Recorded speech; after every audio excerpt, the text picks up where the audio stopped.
This is absolutely a free program, and I welcome you all to this program because కానీ వాళ్ళు ఎంతవరకు గుర్తు పెట్టుకుంటున్నారు వాళ్ళ యొక్క మేధస్సులోనే ఉంది. మార్పులు రావచ్చు కానీ ఆ ఒక్క జ్ఞానము వాళ్ళ దగ్గర ఉందా లేదా, మెండుగా వాళ్ళ మైండ్లో ఉందా లేదా అనేది చాలా ఇంపార్టెంట్ ఇక్కడ. So that's why myself and Bhaskar and I come all the way from Hyderabad. ఇక్కడ పలమనే లయన్స్ క్లబ్ వాళ్ళ సౌజన్యంతోని, వాళ్ళ అసోసియేషన్తోని వాళ్ళతో మాట్లాడి వాళ్ళని మేము కన్విన్స్ చేసి పిల్లలకి ఒక మంచి విద్యని అందించాలి. ఆ విద్య ఎలా ఉండాలంటే వాళ్ళ మైండ్కి సంబంధించిన కావాలి. అంటే మళ్ళా మార్కులతో కాదండి. So myself, I am Bhaskar and I am from Hyderabad and I am professionally a memory trainer. So far, I did around 450 towns in Hyderabad, in all over India. The quality education which you are all aiming for, the manchi vidyani andukovali in this school of manchi.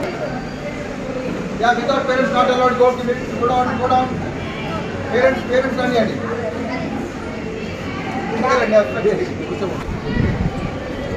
నేను మళ్ళీ వచ్చి తీసుకుంటాను.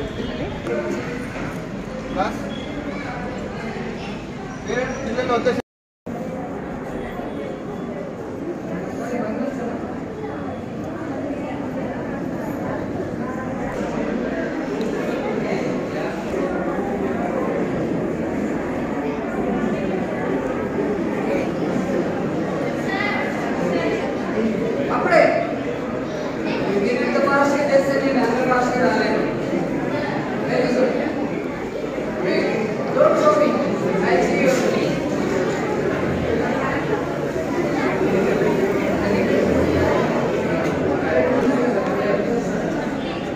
ఏం చేసేవాళ్ళు very good.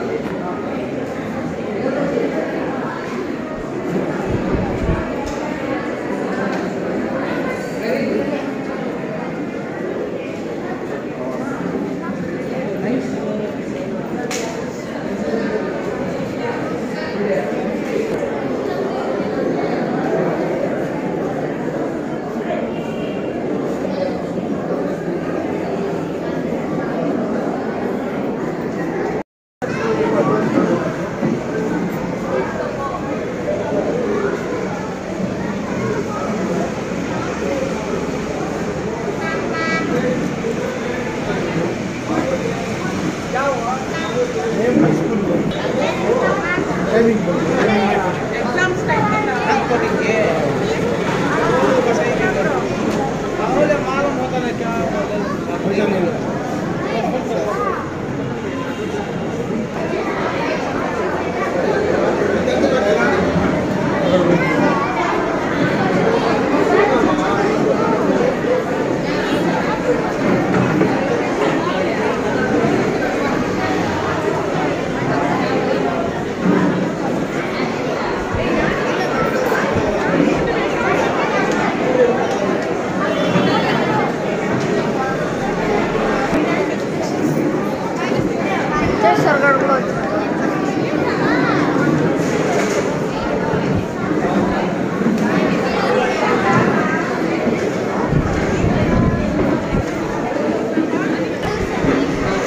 ఎలా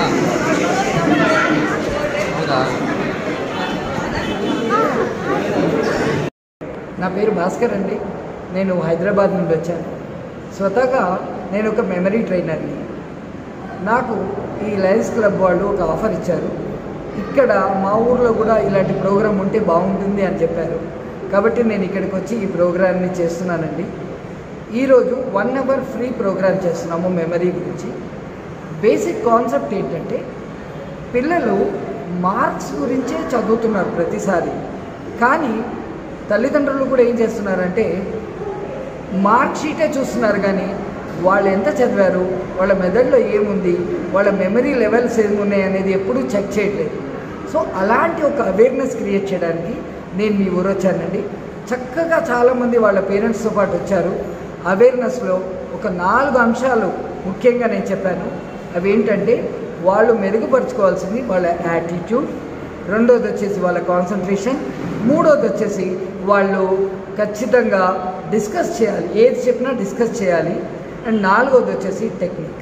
ఇది in డీటెయిల్డ్గా ఈరోజు నేను ఇక్కడికి వచ్చిన ప్రతి స్టూడెంట్కి ప్రతి పేరెంట్కి చెప్పానండి.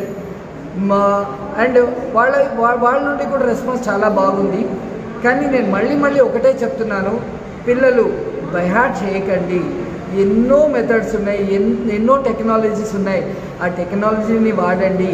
ఎప్పుడైతే మీరు అర్థం చేసుకొని నేర్చుకుంటారో దానికన్నా పెద్ద విషయం లేదు. ఇంకో విషయం కూడా చెప్పాను, పెద్దవాళ్ళ దగ్గర చాలా ధనం ఉంది. ఆ ధనం ఏంటంటే వాళ్ళ యొక్క ఎక్స్పీరియన్స్. వాళ్ళతో 1 అవర్ గడిపి చూడండి. 1 అవర్ మీకు ప్రతిరోజు 1 అవర్ గడుపుతారు కదండి, ఏదైనా లేని సంపదని తెచ్చిపెడుతుంది. కాబట్టి నేను అందరినీ కోరుకునేది ఏంటంటే మీరు ఖచ్చితంగా 1 అవర్ వాళ్ళతో డిస్కస్ చేయండి. సో ఇలాంటి ప్రోగ్రామ్ మేము ఇక్కడ చేయడానికి చాలా చాలా హ్యాపీగా ఫీల్ అవుతున్నాము. అండ్ జనాల రెస్పాన్స్ కూడా చాలా బాగుంది. ఒరిస్సాలో చేశాను, మహారాష్ట్రలో చేశాను. బట్ వాళ్ళు భాషాపరంగా అర్థం చేసుకోకపోవడము, లేకపోతే వాళ్ళ యొక్క కమ్యూనికేషన్ స్కిల్ బాగాలేకపోవడంలోనూ అక్కడ మాకు అంత బాగా రెస్పాన్స్ రాలేదు. బట్ మన తెలుగు రాష్ట్రాల్లో, తమిళ రాష్ట్రాల్లో, కన్నడ రాష్ట్రాల్లో ఎక్సలెంట్గా మనకు రెస్పాన్స్ ఇస్తున్నారండి. సో ఈ ఒక ఆపర్చునిటీ ఇచ్చినందుకు చాలా నేను కృతజ్ఞుడి. మీ అందరికీ ధన్యవాదాలు చెప్తున్నాను. Thank you so much. పిల్లలు తల్లిదండ్రులని ఎందుకు వాళ్ళతోని సంభాషణ చేయాలంటే వాళ్ళ దగ్గర ఒక ఎనలేని సంపద ఉందని నేను ఇందాక చెప్పాను కదండి. ఆ ఎనలేని సంపద ఏంటంటే వాళ్ళ గతంలో జరిగిన మంచి విషయాలు, చెడు విషయాలు, ఇలా చేస్తే బాగుంటుంది, ఇలా చేస్తే బాగుంటుంది అని చెప్తారు. సో ఆ విషయాల్ని వీళ్ళు పాటిస్తే, వీళ్ళు ఆ డైరెక్షన్లో వెళ్తే రేపటి రోజు వీళ్ళకి ఎలాంటి అడ్డంకులు ఉండవు. ఫస్ట్ అండ్ ఫార్మోస్ట్ థింగ్, మీకు దేవుడు అని ప్రత్యక్షంగా కనిపించేవాడు మీ తల్లిదండ్రులే. దాని తర్వాతే దేవుడు అంటాను నేను. ఎందుకంటే వాళ్ళు మీకు డైరెక్ట్గా అన్నీ ఇస్తున్నారు. ఇండైరెక్ట్గా దేవుడు ఇస్తున్నాడు, వీళ్ళు డైరెక్ట్గా ఇస్తున్నారు. కాబట్టి మీరు ఖచ్చితంగా మీ పిల్లల్ని, వాళ్ళు మాట్లాడకపోయినా పర్లేదు, మీరు ఒక 2 మంచి విషయాలు వాళ్ళకు రోజు చెప్పండి. మీ జీవితంలో జరిగిన ఒక ముఖ్య అంశాలు వాళ్ళకి చెప్పండి. ఖచ్చితంగా వాళ్ళకు ఉపయోగపడుతుంది.